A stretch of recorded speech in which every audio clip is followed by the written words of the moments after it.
Welcome to the Rim Break Rodeo. We hope this video helps. You begin by matching project settings to your final delivery.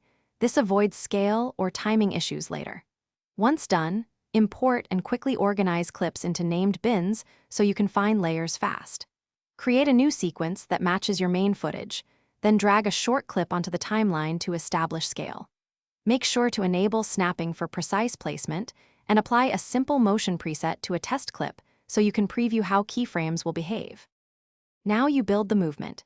Add keyframes for position, scale, and rotation, and then switch interpolation to ease so motion feels natural.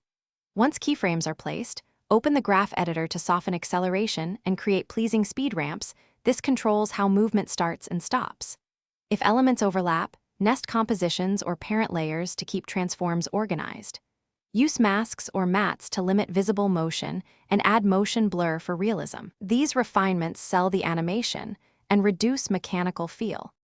Finish by applying a final color grade and any global adjustments on an adjustment layer so you can tweak look without altering motion. Export using the right codec and bitrate for delivery. Choose H. 264 for web or ProRes for high quality. Make sure to check sequence in full motion preview before final render.